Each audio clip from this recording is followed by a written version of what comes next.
Everyone, welcome to class 12th math with Priya. तो हम important question discuss कर रहे हैं एंड आज हम देखने वाले हैं एक और इम्पोर्टेंट क्वेश्चन जो कि एनसीईआरटी की मिसलेनियस एक्सरसाइज जो है आपकी चैप्टर नंबर 7 की, उसका क्वेश्चन नंबर 4 है और बहुत बार ये पूछा भी गया है, मतलब इम्पोर्टेंट क्वेश्चन है। तो integration 1/x² x to the power 4 + 1 and इसकी पावर कितनी है 3/4 है। इसका इंटीग्रेशन हमें फाइंड करना है। तो सबसे पहले देखिए, अगर आपके पास ये वाली फॉर्म दिखती है, ऐसा क्वेश्चन आपको दिखता है, तो जो ब्रैकेट होता है उसकी हाईएस्ट पावर को आपको कॉमन लेना होता है। तो आपको क्या याद रखना है कि जो भी हमारे पास यहाँ पे ब्रैकेट है उसमें x की जो हाईएस्ट पावर है उसको हम क्या ले लेंगे, कॉमन ले लेंगे। तो हम यहाँ पे वही करते हैं, x की हाईएस्ट पावर को कॉमन ले लेते हैं। तो यहाँ पे आएगा इंटीग्रेशन, ऊपर चल रहा है dx अपॉन यहाँ पे हमारे पास x²। अब देखिए ध्यान से लीजिएगा, कॉमन यहाँ पे हम x की पावर 4 को क्या ले रहे हैं, कॉमन। तो यहाँ पे आएगा x की पावर 4, यहाँ पे क्या मिलेगा 1 प्लस x की पावर 4 कॉमन लिया तो यहाँ पे आएगा 1/x की पावर 4 एंड इस कंप्लीट की पावर कितनी चल रही है 3/4 चल रही है। तो इस पूरे की पावर कितनी है 3/4। तो यहाँ पे हमने क्या किया, इस वाले ब्रैकेट में से x की पावर 4 को कॉमन लिया तो यहाँ पे आया 1 प्लस 1/x की पावर 4। अगर आप इसको सॉल्व करोगे तो यहाँ पे x की पावर 4 आ जाएगा, प्लस इसको मल्टीप्लाई करोगे तो यहाँ पे क्या आ जाएगा 1 आ जाएगा। मतलब इसको हम इस तरीके से लिख सकते हैं एंड इसकी कंप्लीट पावर कितनी है 3/4 है। ठीक है, अब ये दोनों प्रोडक्ट में लिखे हुए हैं और इनकी कंप्लीट पावर कितनी है 3/4 है। मतलब ये जो 3/4 पावर है वो इसकी भी है और इस वाले ब्रैकेट की भी है। तो हम यही करते हैं, इस पावर को, इस टर्म को एंड इस टर्म को दे देते हैं। तो यहाँ पे आएगा इंटीग्रेशन dx अपॉन x²। अब ये जो x की पावर 4 है इसकी पावर कितनी है 3/4। तो हम यहाँ पे लिख लेते हैं x की पावर 4 एंड उसकी पावर कितनी है 3/4। ठीक है, और इस पूरे ब्रैकेट की भी 3/4 पावर है। तो यहाँ पे क्या आ जाएगा 1 प्लस 1/x की पावर 4 और उसकी पावर कितनी है 3/4। ठीक है, तो हमने यहाँ पे क्या किया, हमने यहाँ पे जो पावर है उसको सेपरेट कर दिया। पहले हमने x की पावर 4 को कॉमन लिया, तो ये जो पावर है 3/4 वो इस टर्म की भी है एंड इस टर्म की भी है। तो हमने x की पावर 4 को दे दी ये वाली पावर एंड इस वाले टर्म को दे दी 3/4 पावर। ठीक है, अब यहाँ पे इसको सॉल्व कर लेते हैं। तो इस 4 से 4 क्या हो जाएगा, कैंसिल आउट हो जाएगा। तो यहाँ पे क्या आएगा, यहाँ पे आएगा इंटीग्रेशन dx अपॉन x²। देखिए यहाँ पे 4 से 4 कैंसिल, मतलब x की पावर कितनी आ जाएगी, x की पावर आ जाएगी 3। तो हम यहाँ पे लिख लेंगे इंटू x की पावर 3। ठीक है, अब ये पूरा टर्म जो है उसको एज इट इज लिख लेते हैं। यहाँ पे आएगा 1 प्लस 1/x की पावर 4 एंड इसकी कंप्लीट पावर कितनी है 3/4। ठीक है, तो हमने यहाँ पे इसको सॉल्व किया तो कितना आया, x की पावर 3 आया। अब देखिए बेस सेम है, अगर बेस सेम है तो पावर क्या हो जाती है, ऐड हो जाती है। मतलब यहाँ पे क्या आएगा इंटीग्रेशन dx अपॉन x की पावर 5। बेस सेम है तो पावर ऐड हो गई, 2 + 3 यानी कितना आ गया 5। अब यहाँ पे जो टर्म लिखा हुआ है उसको हम लिख लेते हैं 1 प्लस 1/x की पावर 4 एंड उसकी पावर कितनी है 3/4 है। ठीक है, तो ऐसे क्वेश्चन को करने के लिए हमारे पास दो अप्रोच होती है।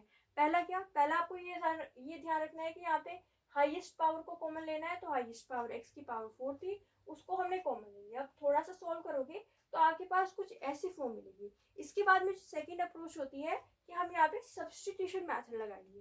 क्या मेथड लगाएंगे, सब्स्टिट्यूशन मेथड। तो उसमें हम t लेते हैं, मतलब इस वाले टर्म को हम क्या ले लेंगे, t ले लेंगे। इस पूरे ब्रैकेट को हम क्या ले लेंगे, t। ठीक है, तो हम यहाँ पे क्या करते हैं, हम यहाँ पे सब्स्टिट्यूशन मेथड लगाएंगे एंड 1 प्लस यहाँ पे क्या चल रहा है 1/x की पावर 4, इसको हम ले लेंगे t। ठीक है, अब इसको किस तरीके से लिख सकते हैं, 1 प्लस 1/x की पावर 4 को लिख सकते हैं x की power -4 is equal to t। अब क्या करेंगे, डिफरेंशिएशन करेंगे with respect to x both side. तो हम यहाँ लिख लेते हैं differentiating both side with respect to x। ठीक है, both side with respect to x। तो हम यहाँ पे with respect to x differentiate करेंगे। तो यहाँ पे 1 जो है कांस्टेंट है तो उसका डिफरेंशिएशन क्या हो जाएगा 0, प्लस x की पावर -4 का डिफरेंशिएशन क्या होगा, जो पावर है वो क्या जाती है बाहर, मतलब -4 जो पावर है वो क्या जाएगी बाहर। और यहाँ पे क्या आएगा x की पावर -4 और उसमें से एक और पावर कम हो जाएगी, यानी कि यहाँ पे आएगा -4 - 1 इज इक्वल टू t का derivative with respect to x क्या होता है, dt/dx होता है। तो हम यहाँ पे लिख लेंगे dt/dx। ठीक है, तो हमने यहाँ पे क्या किया, डेरिवेटिव कराया। ये जो पावर है वो बाहर आ गई और इसमें से एक पावर कम हो गई। तो हम यहाँ पे क्या लिखेंगे, यहाँ पे आएगा -4 एक्स की पावर -4 -1 कितना हो जाएगा, -5 हो जाएगा। और यहाँ पे क्या लिखा हुआ है, dt/dx लिखा हुआ है। ठीक है, अब dx को हम इधर शिफ्ट कर देते हैं एंड -4 को इधर ले आते हैं। ठीक है, तो x की पावर -5 लिखा हुआ है तो उसको हम क्या लिख सकते हैं, 1/x की पावर 5 लिख सकते हैं। dx को इधर शिफ्ट कर देते हैं एंड -4 को इधर ले आते हैं। तो यहाँ पे आएगा dx is equal to -dt/4। ठीक है, तो हमने यहाँ पे इनको शिफ्ट कर लिया।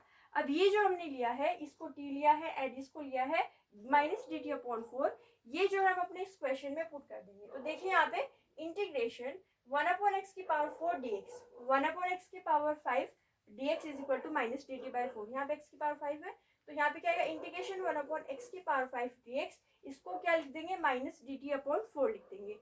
तो यहाँ पे क्या आएगा, इंटीग्रेशन इस पूरे टर्म की जगह पे हम क्या लिख रहे हैं, -dt/4 लिख रहे हैं। तो यहाँ पे आएगा -dt/4। ठीक है, और यहाँ पे क्या चल रहा है, 1/ ये पूरा टर्म, तो ये पूरा टर्म तो क्या है, t है, हमने इसको t लिया है।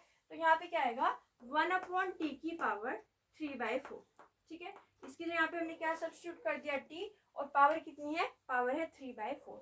ठीक है, अब -1/4 कांस्टेंट है तो उसको हम बाहर कर सकते हैं, यानी कि यहाँ पे आएगा -1/4 इंटीग्रेशन 1/t की पावर 3/4। तो 1/t की पावर 3/4 लिखा हुआ है, ऊपर चला जाएगा तो पावर किस में हो जाएगी, नेगेटिव में, यानी कि यहाँ पे आएगा t की पावर -3/4 एंड साथ में क्या चल रहा है, साथ में चल रहा है हमारे पास dt। ठीक है, अब आगे इसको सॉल्व करते हैं। तो यहाँ पे इसका इंटीग्रेशन क्या होगा, +1 पावर ऐड हो जाएगी, मतलब यहाँ पे क्या आएगा, यहाँ पे आएगा -1/4, देखिए t की पावर -3/4 +1 एंड डिवाइड में क्या आएगा, -3/4 +1, और प्लस में क्या आ जाएगा, प्लस में आ जाएगा हमारे पास c। ठीक है, तो इसका इंटीग्रेशन बहुत सिंपल है, +1 किया और डिवाइड में आया -3/4 +1।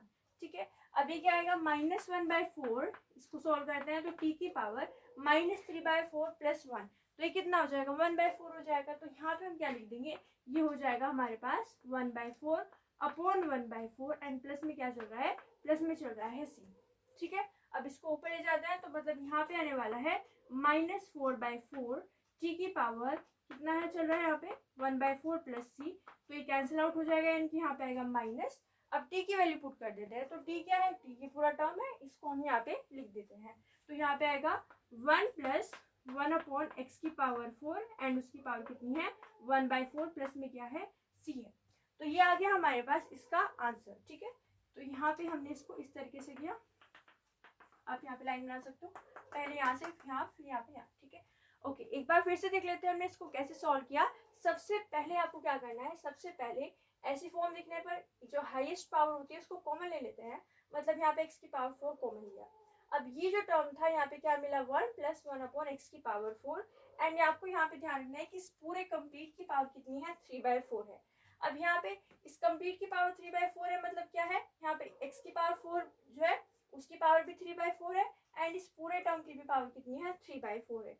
इसको हमने सॉल्व किया तो 4 से 4 कैंसिल आउट हो गया, यहाँ पे क्या मिला, x की पावर 3। ठीक है, बेस से में तो पावर ऐड हो गई, यहाँ पे मिला हमें x की पावर 5 और ये हमने एज इट इज यहाँ पे लिख लिया। अब इसको लिया हमने t, इसके बाद में क्या करते हैं, सब्स्टिट्यूशन मेथड लगाते हैं। तो इस वाले टर्म को हमने लिया t, बोथ साइड डेरिवेटिव किया, तो यहाँ पे देखिए इसको हमने x की पावर -4 लिख लिया था, differentiating both side with respect to x, तो इसका डिफरेंशिएशन 0 हो गया, -4 बाहर आ गया, x की पावर -4 -1 एंड इसका डेरिवेटिव हो गया dt/dx। नाउ dx को हमने इधर शिफ्ट किया, यहाँ पे x की पावर -5 है, उसको लिख दिया 1/x की पावर 5, साथ में क्या आ गया, dx इज इक्वल टू -4 को हम इधर ले गए तो -dt/4 हमें यहाँ पे मिला। तो इस टर्म की जगह पे ये लिखना था और इस टर्म की जगह पे हमें ये लिखना था, तो हमने यहाँ पे क्या किया, इंटीग्रेशन 1/x की पावर 5 dx, इसकी जगह पे क्या लिख दिया, -dt/4, और ये जो हमारे पास टर्म था इसकी जगह पे क्या लिख दिया, मींस इस टर्म की जगह पे हमने क्या लिख दिया, t, और पावर कितनी चल रही है, 3/4 चल रही है। तो -1/4 कांस्टेंट है तो उसको बाहर कर लिया, यहाँ पे t की पावर -3/4, इसका इंटीग्रेशन किया तो +1 हो गया, डिवाइड में क्या आ गया, -3/4 +1। ठीक है, फिर t की वैल्यू हमने यहाँ पे सब्स्टिट्यूट की, उससे पहले यहाँ पे 1/4 मिला, 4 को ऊपर ले गए तो यहाँ से 4 से 4 कैंसिल, मीन्स माइनस, एंड यहाँ पे क्या आया, t की वैल्यू हमने पुट की 1+1/x⁴ एंड उसकी पावर कितनी चल रही है 1/4। तो ये आ गया हमारे पास इसका आंसर। आप इसका स्क्रीनशॉट ले सकते हो। Okay done. तो ये हो गया हमारे पास मोस्ट इम्पोर्टेंट क्वेश्चन। अगली क्लास में हम एक और इम्पोर्टेंट क्वेश्चन डिस्कस करेंगे। अगर आपको हमारी वीडियो अच्छी लगी है तो लाइक कीजिए, शेयर कीजिए, हमारे चैनल को सब्सक्राइब कीजिए। Thank you so much for watching.